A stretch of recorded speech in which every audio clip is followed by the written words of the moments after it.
Newly obtained video to CNN shows a former Georgia Republican county official escorting two operatives hired by an attorney for former President Trump into the county's election offices on the same day a voting system there was illegally breached.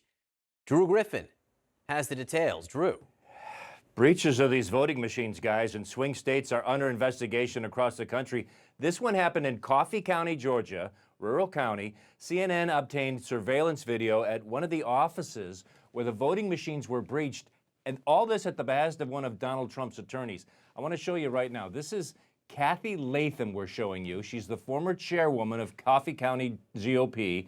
Already under investigation, this woman is, for posing as one of those fake electors who signed documents that declared Donald Trump was the winner of the 2020 election. Latham can be seen here escorting a team of pro-Trump operatives into the Coffee County Elections Office, including an IT specialist who was working with Trump attorney Sidney Powell. This all happens on the same day the voting system in that office was illegally breached. January 7th, 2021, the day after the attack on the U.S. Capitol.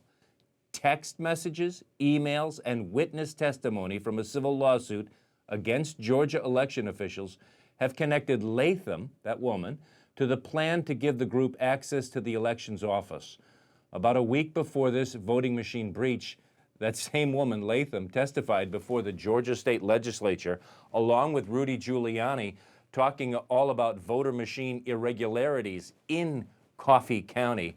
Latham's attorney told CNN in a statement that Ms. Latham has not acted improperly or illegally, and Ms. Latham did not authorize or participate in ballot scanning efforts, computer imaging, or any similar activity. The IT specialist firm says it had no reason to believe he was doing anything wrong either. One important note, Coffee County, where this happened, is a Republican stronghold. Donald Trump won this county with 70% of the vote. But you can see from that video there that the Trump-connected team wanted to and was able to get access to that election office. And as you said, Drew, this isn't the only place this kind of thing is happening. No, this was happening in breaches of voting machines in several other states. And at least one of the breaches, Brianna, in Michigan, we can connect to what happened in Georgia. It all points to this plan to try to overturn the results of the 2020 election. But look at all the things they've done, all the digging they've done, all the voting machines they've tried to penetrate.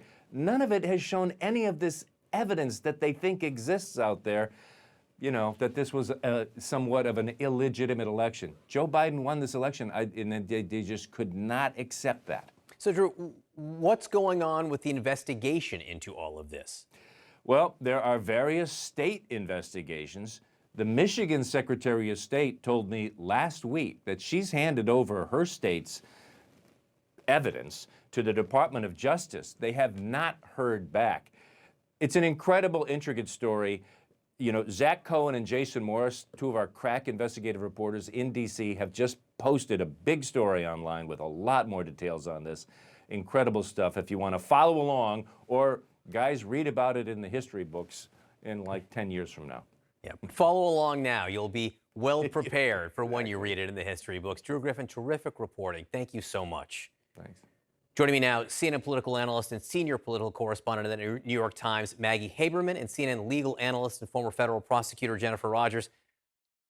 There's a lot in there in Drew's report. First of all, we're talking about January 7th. We're talking about the day after the insurrection. This is still going on, even after everything that happened on January 6th. It fits with other pieces that we know, John, which is that John Eastman, the lawyer who was the architect of this idea that Mike Pence could unilaterally reject the Electoral College votes on January 6th, continued pressing in Georgia, actually. He wanted to continue investigating in Georgia. So it's not surprising that there are other people who shared his views who were continuing. But the detail of this is really what's stunning. And I have to say, this is one of the first times that I think there has been a clear roadmap presented in one of these stories about machines being either a breach or something tampered with potentially, where you can connect the dots between players across the spectrum in this entire issue. And it's a fascinating report. It is, and I have to say, more to come, I am sure. So, Jen, I want to focus on the ruling from Judge Eileen Cannon in Florida, the district judge, saying that there will be a special master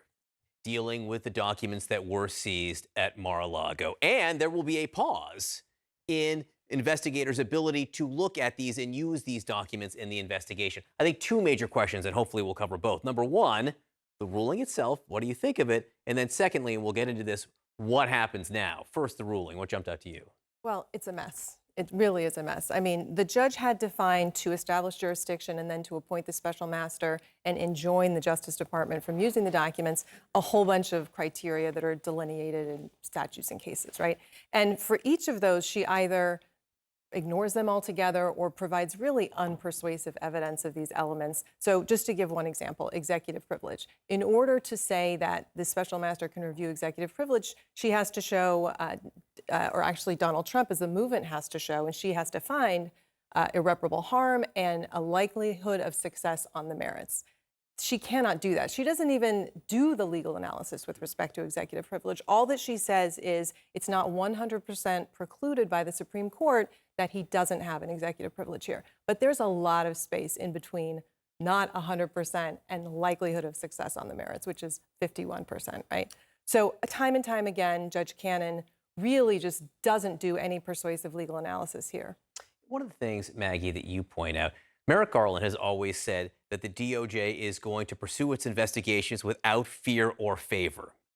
This judge, in her ruling, almost seemed to say, in this case, there is some favor, that Donald Trump, as the former president, might be in a little bit of a different category. This judge who Trump appointed carved out what's essentially a Trump exception, or a presidential exception, I guess I should say. She basically talks on and on about how, not basically, she does talk on and on about how, the stain of an investigation can leave, an irreparable mark and how damaging that can be. She ignores the fact that the search warrant that existed, another magistrate signed off on, approved of, because he found overwhelming evidence of probable cause that there were potential crimes being committed. And this was after a year and a half of the federal government trying to get back documents that belonged to the government, not to Donald Trump.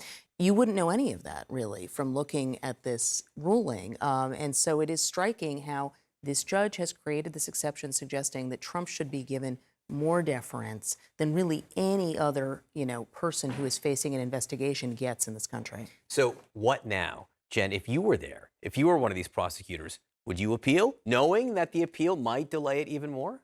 Yeah, so this is a tough question because they really have to think about two things. They have to think about what damage is going to happen to their investigation as a result of the injunction that's being issued. And on that score, I think they might appeal because the judge didn't just say, put the documents aside. She says you can't use them. We don't even know what that means. I mean, they have reviewed all of these documents. So they have found leads for witness interviews. They may be issuing new subpoenas. What does this mean? Can they not issue subpoenas? If the subpoenas have been issued, can they not look at the returns when they come in? We don't really know. The special master won't really know. And so DOJ has to think about, do they need to appeal in order to try to get this injunction overturned or at least clarified? And then, the other issue is, does this set a bad precedent for going forward? Will DOJ now have to grapple with all of these people subject to searches coming in and saying, well, I know I haven't been charged yet, but, I want a special master too. What about me? And on that front, I actually think probably the precedent isn't too problematic because, as Maggie says, she makes such a big deal of the exceptional nature of this. He's the former president. This is about executive privilege in large part. So on those scores, I think it doesn't really apply necessarily to other potential search warrant folks down the road. So that's kind of the two competing issues for DOJ. And Maggie, now. quickly, what are you watching going forward now? Look, the appeal is obviously the main thing. How long does this take, John? Let's say that the DOJ does go ahead with an appeal. How long does this stop their investigation, even as that's playing out? Does this kick into next year, into 2023, which is very possible? And one thing we didn't discuss is, how do the two sides even agree on who a special master is going to be? Who has the security clearances for this? It's a wild decision. And the judge did say, you guys get together, figure out who the special master is going to be, and come back to me. Hard to imagine. They've had so much agreement so far. I'm sure this will go swimmingly. Maggie Haberman, Jennifer Rogers, thanks so much for being here this morning.